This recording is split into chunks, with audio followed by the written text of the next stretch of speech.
find a new purpose for our, storytelling. We are known for telling stories.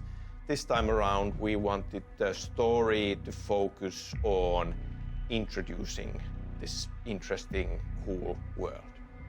Slowly, we formed this idea of this strange place, a world that you can explore, with the character with powers that are stemmed from, both partially from these kind of older horror movies, that feels like a superhero, and connected with the kind of new weird setup.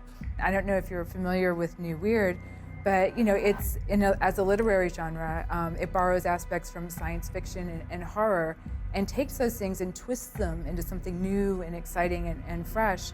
And so we were really inspired by that. We're actually trying to get back to our roots a little bit and really building up great action along with that really interesting story.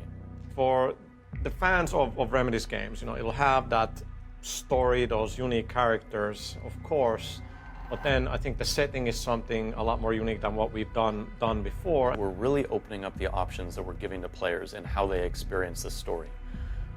It's far less linear than any game that we've ever built before, and we're making this really cool, interconnected world. And so you can revisit spaces that you've already been to before, and things might change about some of those spaces.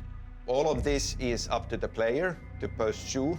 There are a lot of secrets to be discovered, a lot of mysteries in this world, a lot of challenges that the player can take on. And also from a storytelling perspective, finding ways to tell the story through the environment and the gameplay is important for us. And sometimes it's even better when there is a certain kind of subtlety and restraint as well, that you see hints of something in the world and you start to form ideas of what that was. You create the stories yourself.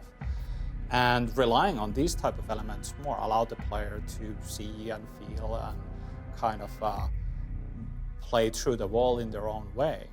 With Control, we talk about it as it's a very sort of gameplay-driven experience, and what that means is we want to make sure that gamers can sort of control the experience, play it at their own pace. Because of that, for storytelling, we have found ways to make the story more flexible depending on how the player is going forward. So the narrative in Control is different from previous Remedy games because it is less cinematic focused. There's a lot more environmental storytelling. Gameplay and story are working hand in hand to tell the plot and develop the characters. Instead of just having a few levels that you can play through, we have a lot of different optional content that you can get involved with and get into the deeper lore of the universe. And there's a lot of surprises in there as well. Control takes place in the headquarters of Federal Bureau of Control, a place called the Oldest House. It's this featureless, bleak, concrete, brutalist architecture skyscraper in Manhattan, in New York City. A key starting point for us was to create this place that is sealed off from our reality. And through that comes certain kind of logical thinking that if they are that, it means that they need to be independent, they need to be autonomous. And that was one statement that helps us to define how to design this place. So the inspiration for the look of the Oldest House is brutalist architecture, which actually, I'm from Washington, D.C., and the FBI building there is a brutalist building, so it's kind of fun for me to see that in our game.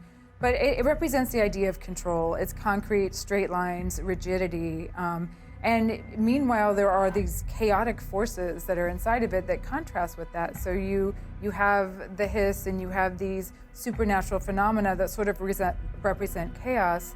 And so you have chaos and order clashing within the Oldest House, and that's kind of the theme of the game. And looking at Jesse coming into this old bureau, which has existed for God knows how long, and bringing this breath of fresh air to the place. So when you look at all of these elements, you can see that there is that contrast and contrast, of course, sets up conflict as well.